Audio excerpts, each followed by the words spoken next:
नमस्कार दोस्तों आप सभी का पोस्ट वाले स्टडी चैनल में स्वागत है। दोस्तों आज की क्लास में हम आपको मोस्ट इंपोर्टेंट क्वेश्चन बताएंगे जो एग्जाम में आ सकते हैं। तो आज है क्लास का जो हमारा पहला क्वेश्चन है वो इस प्रकार से है कि 561 वस्तुएं हैं जो 3200 रुपये में खरीदता है एक व्यक्ति, ठीक है, और कुल वस्तुओं का 5/11 भाग 27% हानि पर बेचता है। बचे हुए को कितने प्रतिशत लाभ पर बेचा जाए ताकि कुल सौदे में न तो लाभ हो और न ही हानि हो। मतलब कुल सौदे में उसको कोई भी लाभ और कोई भी हानि नहीं होनी चाहिए, ठीक है। देखो इस प्रकार क्वेश्चन को कैसे करते हैं एग्जाम में, मैं आपको इसका कंसेप्ट बताऊंगा और ट्रिक भी बताऊंगा, ठीक है। बोल रहा है कि 5/11 भाग 27% हानि पर बेचता है। तो वस्तुओं का 5/11 भाग तो कुल वस्तु मान लेते हैं हम, 11 वस्तुएं हो जाएगी।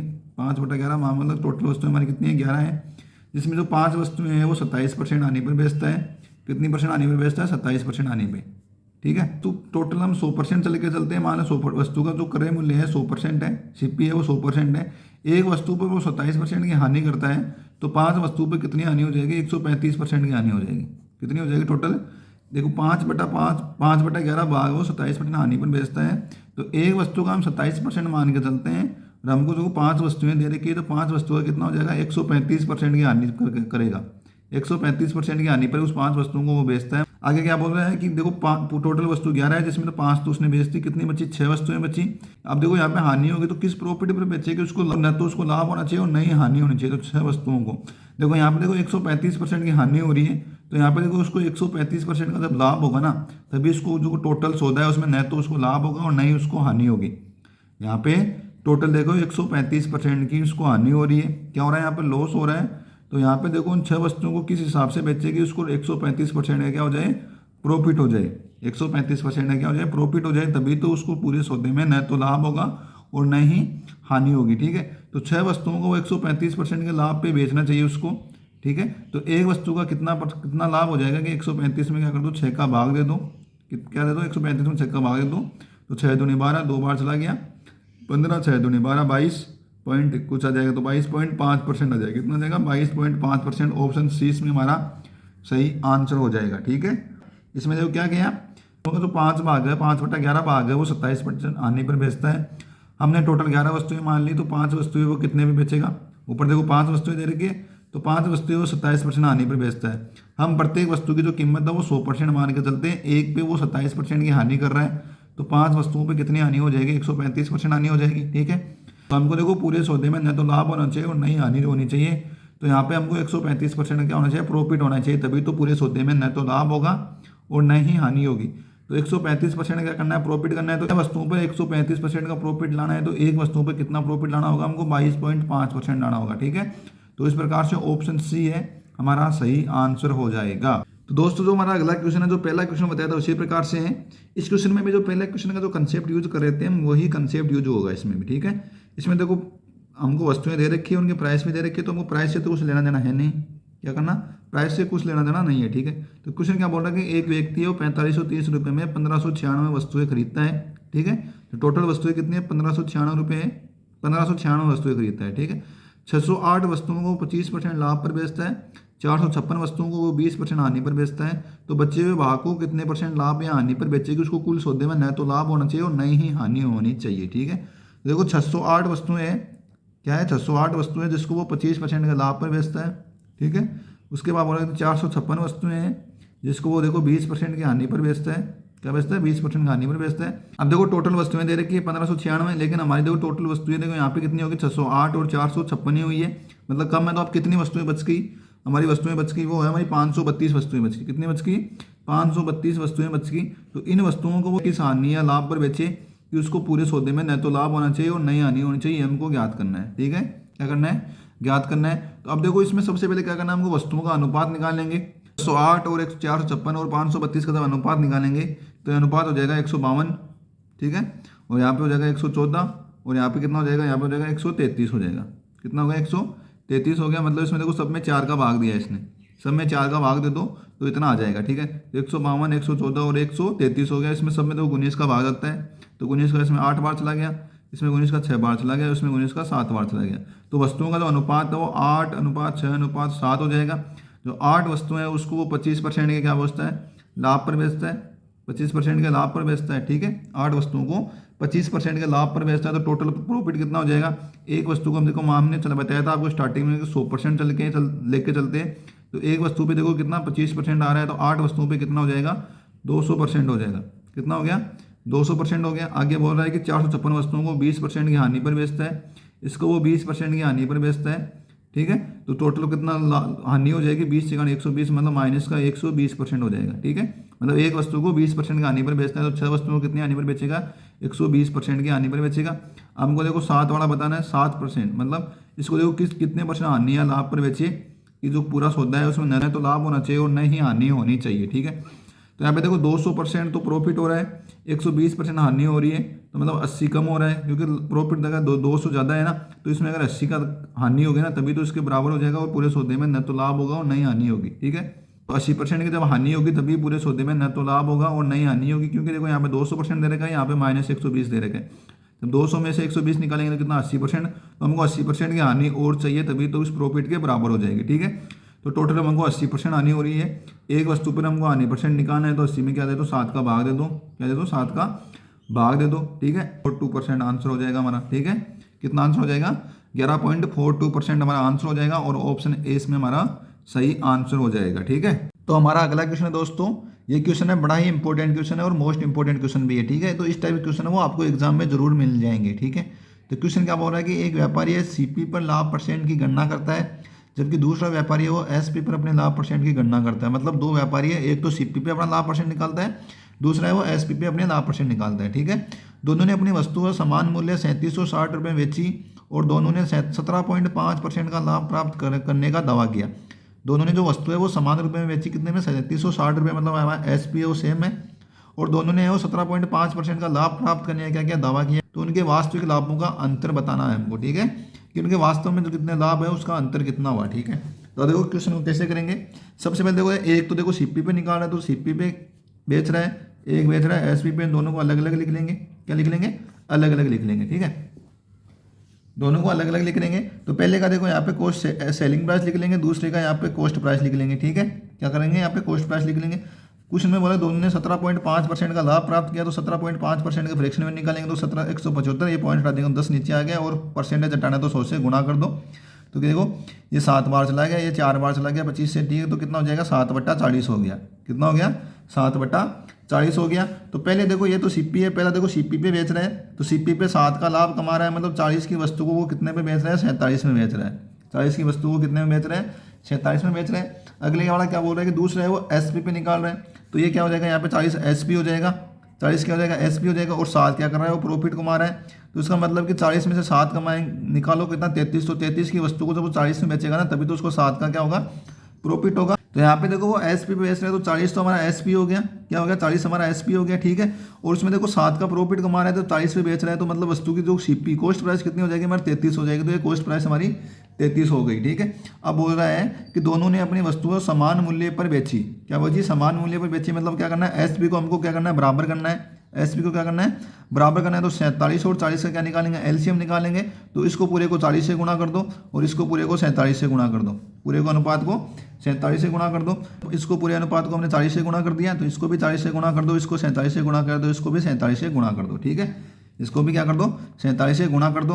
अब क्वेश्चन में देखो क्या दे रखा है कि वो अपनी वस्तु को समान मूल्य 3760 रुपये में वो बेचता है, 3760 रुपये में बेचता है, मतलब एसपी की वैल्यू दे रखी है। क्या दे रखी है, एसपी की वैल्यू दे रखी है। तो एसपी की वैल्यू देखो यहाँ पे कितनी होगी, 47 गुणा 40, कितनी होगी, 47 गुणा 40 की जो वैल्यू है वो कितने दे रखी है, 3760 रुपये दे रखा है उसने। कितना दे रखा है, 3760 रुपये दे रखा है। तो 0 से 0 निकाल दो, यहाँ पे जब इसमें 4 का इसमें भाग देंगे 9, और ये कितनी बार चला गया, 94 बार चला गया। 94 का देखो 47 में देंगे तो 2 बार चला गया, तो मतलब 1 यूनिट का मान है वो कितना आ जाएगा, 2 रुपये आ जाएगा। 1 यूनिट का मान कितना आ जाएगा, 2 रुपये आ जाएगा। ठीक है, आगे हमको पूछा कि उनके वास्तविक लाभों का अंतर ज्ञात करना है। हमको क्या करना है, वास्तविक लाभों का अंतर ज्ञात करना है। देखो यहाँ पे देखो कितना लाभ कमा रहा है वो, यहाँ पे देखो 40 एसपी में से जब सीपी निकालेंगे तभी तो लाभ निकलेगा। तो यहाँ पे देखो हम 40 को कॉमन ले लेंगे, तो 40 गुणा 47 में से 40 निकालेंगे तो कितना बच गया, 7 बच गया। तो 40 गुणा 7 कितना हो जाएगा, 728, मतलब 280 हो जाएगा। कितना हो गया, 280 हो गया। या 7 गुणा 40 लिख लेंगे, तो यहाँ पे प्रॉफिट कितना हो रहा है, 7 गुणा 40 प्राप्त कर रहा है वो। कितना कर रहा है, 7 गुणा 40। यहाँ पे देखो 47 को कॉमन ले लेंगे, क्या कर लेंगे, 47 को कॉमन ले लेंगे, और देखो कितना 40 में से 7 33 निकालेंगे तो कितना बच गया, 7 बच गया। कितना बच गया, 7 बच गया। तो यहाँ पे कितना हो गया, 47 गुणा 7 हो गया। कितना हो गया, 47 गुणा 7। तो फिर यहाँ पे 7 को कॉमन ले लो, क्या कर लो, 7 को कॉमन ले लो और 47 में 40 निकालेंगे तो कितना बच गया, 7 बच गया, कितना मतलब 49 यूनिट आ गया। कितना हो गया, 7 को 7 से गुणा करेंगे तो कितना हो गया, 49 यूनिट आ गया। ठीक है, कितना गया, 49 यूनिट आ गया। 1 यूनिट का मान 2 रुपये दे रखा है, तो 49 का मान कितना होगा, 49 को 2 से गुणा कर दो, कितना हो जाएगा, 98 रुपये हो जाएगा। कितना हो जाएगा, 98 रुपये हो जाएगा। इस प्रकार से ऑप्शन सी इसमें हमारा सही आंसर हो जाएगा। ठीक है, तो यहाँ पे देखो मैंने कैलकुलेशन को इजी करने के लिए कॉमन लिया है। यहाँ पे देखो स्टार्टिंग में मैंने 40 कॉमन ले लिया, तो 47 में से जब 40 निकाल दो यहाँ पे तो कितना बच जाएगा, क्योंकि अंतर निकालना है ना हमको, लाभों का अंतर निकालना है। तो यहाँ पे देखो स्टार्टिंग में लाभ ये था, उसके बाद ये हुआ, क्योंकि एसपी में से सीपी निकालेंगे तो लाभ का अंतर निकल जाएगा ना। तो यहाँ पे एसपी में से सीपी निकालेंगे तो 40 कॉमन लेंगे, 47 में 40 निकालेंगे तो कितना बच गया, 7, और 7 गुना 40 यहाँ पे लिख दिया हमने। ठीक है, उसके बाद देखो यहाँ पे एसपी पे कितना लाभ आ रहा है उसका अंतर निकालना है। तो एसपी पे देखो 40 गुना 47 और यहाँ पे 33 गुना 47, तो 47 कॉमन ले लेंगे और 40 में 37 निकालेंगे तो कितना 7 बचेगा, 47 गुना 7 ये लाभ आ जाएगा एसपी पे। तो सीपी पे तो देखो इतना लाभ हो रहा है, एसपी पे देखो इतना लाभ हो रहा है। ठीक है, तो ये सीपी का लाभ है, ये एसपी पे लाभ है, दोनों का अंतर ही बताना है। तो यहाँ पर फिर हमने 7 कॉमन ले लिया और 40 में 47 में से 7 निकालेंगे तो कितना बच गया, 7 बच गया। 7 को 7 से गुणा करेंगे तो कितना 49 यूनिट हो गया, और 1 यूनिट का मान हमने 2 रुपये निकाला था, तो 49 यूनिट का मान कितना हो गया, 98 रुपये हो जाएगा। इस प्रकार से ऑप्शन सी इसमें हमारा सही आंसर हो जाएगा। ठीक है, तो हमारा अगला क्वेश्चन है दोस्तों, ये क्वेश्चन है बड़ा ही इंपॉर्टेंट क्वेश्चन है, इस टाइप के क्वेश्चन है वो एग्जाम में आते हैं। ठीक है, ये एसएससी सीजीएल का बड़ा ही इंपॉर्टेंट क्वेश्चन है, इस टाइप क्वेश्चन है, 1-2 बार एग्जाम में आ भी चुका है। तो इस क्वेश्चन का देखो सॉल्यूशन हम कैसे करेंगे। क्वेश्चन क्या बोलता है कि एक व्यक्ति 12% के लाभ पर एक वस्तु बेचता है, यदि उसने इसे 12% कम में खरीदा होता और इसे ₹9 में कम में बेचा होता तो उसे 27% का क्या होता, लाभ होता। तो वस्तु की मूल लागत क्या है ये हमको बताना है। ठीक है, देखो एक व्यक्ति 12% के लाभ पे एक वस्तु बेचता है, तो टोटल हम सीपीएम मान लेते हैं 100%, क्या मान लेते हैं, 100% मान लेते हैं, और 12% के लाभ पे बेचता है उसको, तो 100 का 12% कितना हो जाएगा, 112 हो जाएगा। कितना हो जाएगा, 112 हो जाएगा। ठीक है, अब क्या बोलो, यदि इसने से 12% कम में खरीदा होता, तो 100 से 12% कम में मतलब 88% में खरीदा होता, कितना 88 रुपये में खरीदा होता। ठीक है, तो इसे ₹9 कम में बेचा होता और इसे ₹9 कम में बेचा होता, मतलब एसपी में 9 रुपये कम में बेचा होता है। यहाँ पे कितने की 9 का अंतर है, 9 रुपये कम में बेचा होता है, उससे 27% का क्या होता है, लाभ प्राप्त होता है। ठीक है, तो 88 का देखो 27% निकालेंगे हम, 88 का क्या निकालेंगे हम, 27% निकालेंगे, 88 गुणा 27/100 हो जाएगा। ठीक है, अब इसको देखो गुणा करो, 88 को 27 से गुणा कर लो, उसमें 100 का भाग दे दो। ठीक है, तो 27 को 8 से गुणा करेंगे तो कितना हो जाएगा, 856, कितना हो गया, 27 को पहले तो 8 से गुणा कर दो, तो 27 856 कितना करेगा, 5 करेगा, 8 दूनी 16, 16 5 कितना हो जाएगा, 216 हो जाएगा। ठीक है, 216 का 6 आगे कितना करेगा, 21 करेगा। फिर 27 को 8 से गुणा करेंगे तो 216 में से 21 जोड़ दो, क्या कर दो, 216 में 21 जोड़ोगे तो कितना हो जाएगा, ये 7, 216 में 21 जोड़ेंगे तो 7 हो जाएगा। ठीक है, और ये कितना हो जाएगा, 3, 2 और ये कितना हो जाएगा, 3 हो जाएगा, और ये कितना हो जाएगा, 237 हो जाएगा। कितना हो जाएगा, 237 हो जाएगा। कितना हो गया, 23.76 हो गया। कितना इसमें देखो 100 का भाग दे देंगे तो कितना होगा, 23.76। तो देखो इतनी परसेंट क्या होती है, उसको 9 रुपये यदि कम में खरीदा होता, तो 88% का जब 88 का 27% निकालेंगे तो कितना होगा, 23.76 हो गया।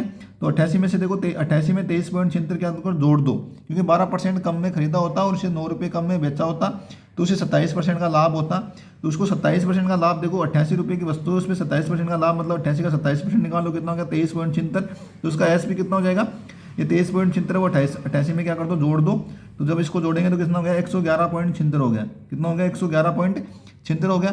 दोनों का अंतर देखो 9 के बराबर दे रखा है, दोनों का अंतर देखो उसमें दे रखा है कि उसे 9 रुपये कम में बेचा होता, तो इन दोनों का अंतर है जो एस देखो 112 और 111.76 का जो अंतर है वो किसके बराबर दे रखा है, 9 के बराबर दे रखा है। ठीक है, तो देखो 112 में से 111.76 निकालेंगे तो कितना बच जाएगा, ये 24 बच जाएगा ना हमारा, ये हमारा कितना बच गया, 0.24 बच गया, 0.24 बच गया। 0.24 की वैल्यू कितनी होगी, 9 हो गई। कितनी हो गई, 9 हो गई हमको। ठीक है, तो हमको देखो वस्तु की मूल लागत हमने 100 मानी है, कितनी मानी है, तो 100 का वैल्यू कितनी हो जाएगा, 9/0.24 इंटू 100 हो जाएगी। ठीक है, कितनी हो जाएगी, 9/0.24 इंटू 100 हो गया।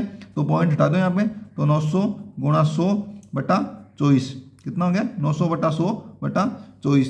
तो देखो इसमें जब इसका भाग देंगे, इसमें जब 24 का 900 में भाग देंगे तो कितनी बार, देखो 24 चौक 96 मतलब 4 से तो कम ही होगा। तो जो हमारा आंसर है वो क्या है, 4000 से तो कम ही होगा। ठीक है, क्या होगा, 4000 से तो कम ही होगा। देखो ऑप्शन ए भी नहीं होगा, ऑप्शन बी भी नहीं होगा, क्योंकि प्रॉपर 4000 देखा इससे कम ही होगा, और सी भी नहीं होगा, और ऑप्शन डी इसमें हमारा सही आंसर हो जाएगा इस प्रकार से। ठीक है, देखो 24 चौक 96 मतलब 96 आएगा, 4 से तो कम ही होगा ना, क्या होगा, 4 से तो कम ही होगा, जिसमें आप भाग दोगे तो आंसर 4 से 4000 से कम ही होगा, मतलब कितना है 3750, ये हमारा आंसर हो जाएगा। तो ऑप्शन डी इसमें हमारा सही आंसर हो जाएगा। ठीक है, तो इस प्रकार ऑप्शन से भी हल कर सकते हैं। ठीक है, हमको पूरा सोल्व करने की जरूरत नहीं है। तो दोस्तों हमारा आज की क्लास का लास्ट क्वेश्चन है, ये भी बड़ा ही इंपॉर्टेंट क्वेश्चन है, मोस्ट इंपॉर्टेंट क्वेश्चन है। ठीक है, क्वेश्चन में क्या बोल रहा है कि एक व्यक्ति किसी वस्तु को 17.5% लाभ पर बेचता है। अगर वह इसे 765 रुपये कम में खरीदा होता और 765 रुपये कम में ही उसको बेचा होता तो उसे 22.22% का लाभ होता। ठीक है, तो वस्तु का वास्तविक क्रय मूल्य क्या है ये हमको बताना है। तो इनिशियल जो क्रय मूल्य है सीपी है वो हमको क्या करना, बताना है। ठीक है, तो यहाँ पे देखो हम पहले तो हम इनिशियल वाला अनुपात निकाल लेंगे। ठीक है, उसके बाद हम फाइनल अनुपात निकाल लेंगे और इसमें देखो कितना चेंज हो रहा है वो लिख लेंगे। क्या हो रहा है, कितना चेंज हो रहा है वो लिख लेंगे। किसी वस्तु को देखो बेचते हैं तो 17.5% बेचता है, तो 17.5% की जो फ्रैक्शन वैल्यू है हमारे 7/40 हो जाएगी। तो इनिशियल में देखो 40 था, उसमें 7 की वृद्धि है तो कितना, इनिशियल में देखो 40 था उसमें 7 की वृद्धि है तो कितना हो गया, 47 हो गया। कितना हो गया, तो ये सीपी से 40 है, यहाँ पे एस भी कितना हो जाएगा हमारा 47 हो जाएगा। ठीक है, तो मतलब 40 की वस्तु को जब वो 47 में बेचेगा ना तभी तो उसको 7 की वृद्धि होगी। आगे क्या बोल रहा है कि वैसे 765 रुपये कम में खरीदा होता और 765 रुपये कम में ही बेचता होता, तो चेंज कितना हो रहा है, माइनस का 765 रुपये हो रहा है, इधर भी खरीदा होता और 765 रुपये कम में ही उसको बेचा होता, तो एसबी में भी यही 765 का चेंज हो रहा है। ठीक है, तो उसे 22.22% का लाभ होता। कितना होता, 22.22% का उसको लाभ होता। तो देखो 22.22% की फ्रैक्शन वैल्यू कैसे निकालेंगे, 22.22% की हमको निकालना है फ्रैक्शन वैल्यू। ठीक है, तो 11.11% की जो फ्रैक्शन वैल्यू होती है हमारी होती है 1/9। कितनी होती है, 1/9। इसका ये डबल है तो एक इसको भी डबल कर दो तो कितनी हो जाएगी, 2/9 हो जाएगी। कितनी हो जाएगी, 2/9 हो जाएगी। तो इसका लाभ होता है तो 9 पे देखो 2 का लाभ हो रहा है, तो इनिशियल में देखो सीपी कितना था, 9 था। ठीक है, कितना था, 9 था। उसके बाद देखो कितना 2 का लाभ हो रहा है तो कितना हो गया, 11 हो गया। तो 9 से कितना हो गया, 11 हो गया। ठीक है, अब क्या करना है, देखो ये चेंज आ गया, ये फाइनल आ गया। हमको बताना है कि इसका वास्तविक क्रय मूल्य बताना है। ठीक है, क्या बताना है, वास्तविक क्रय मूल्य बताना है। तो यहाँ पे देखो कैची वाला गुणा कर दो, क्या कर दो, कैची वाला गुणा कर दो। ठीक है, तो ये हमारा हो जाएगा 40 × 11, कितना हो जाएगा, 40 × 11 माइनस 47 × 9 हो जाएगा। ठीक है, माइनस का 47 × 9 हो जाएगा। तो 40 में से 11 निकालेंगे तो देखो 40 × 11 मतलब 440। कितना हो गया, 440। ये हो जाएगा हमारा 423 हो जाएगा। कितना हो जाएगा, 423। दोनों का अंतर कितना हो गया हमारा, 13 का अंतर हो गया। दोनों का अंतर कितना हो गया, 13 का अंतर हो गया। अब क्यों बोल रहे हैं कि दूसरा जो चेंज है वो 765 और 765 का चेंज हो रहा है, तो चेंज कभी इनको भी आपस में यहाँ पे क्रॉस मल्टीप्लिकेशन कर दो, मतलब कैची वाला गुणा कर दो। तो यहाँ पे देखो 2 × 765 हो जाएगा, क्योंककि 765 को कॉमन ले लेंगे और 11 में से 9 निकालेंगे तो कितना हो गया, 2 हो गया। तो 13 की वैल्यू कितनी है, वो 2 × 765 के बराबर हो जाएगी। 2 × 765 के बराबर हो जाएगी। हमको देखो 13 क्या है, यहाँ पे सीपी है, तो 13 यूनिट का मान कितना हो गया, 2 × 765 के बराबर हो रहा है। ठीक है, कितना हो रहा है, 2 × 765 के बराबर हो, तो 1 का कितना हो जाएगा, 2 × 13 का, इसमें देखो भाग दो, कितनी बार 13 × 5 65 और 13 × 5 65 हो गया ना। तो यहाँ पे देखो क्या 440 में से 423 निकालें तो कितना 17 बचेगा। कितना बचेगा, यहाँ पे 17 बचेगा। तो 17 का देखो इसमें 765 में भाग चला जाएगा, 17 में 17 17 चौक 68, 17 चौक कितना 68 हो गया। यहाँ पे देखो कितना बच गया, 2 और 8, 8 और 5 कितना 25, 17 5 कितना हो गया, 85 हो गया। कितना हो गया, 85 हो गया। तो 1 का मान कितना हो गया, 2 × 45, तो 1 यूनिट का मान कितना हो गया, 90 रुपये हो गया हमारा। कितना हो गया, 90 रुपये हो गया। हमको देखो इनिशियल में बताना था कि वास्तविक क्रय मूल्य कितना, तो वास्तविक क्रय मूल्य कितना है, 40 है। कितना है, 40 है। तो 1 का मान कितना, 90 है, तो 40 का मान कितना होगा, 40/90 मतलब कितना हो जाएगा, 36 हो जाएगा। कितना हो जाएगा, 36 हो जाएगा। इस प्रकार से ऑप्शन ए इसमें हमारा सही आंसर हो जाएगा। यदि दोस्तों आपको हमारा ये वीडियो अच्छा लगा तो प्लीज़ आप हमारे चैनल को शेयर और सब्सक्राइब कीजिए। जय हिंद, जय भारत।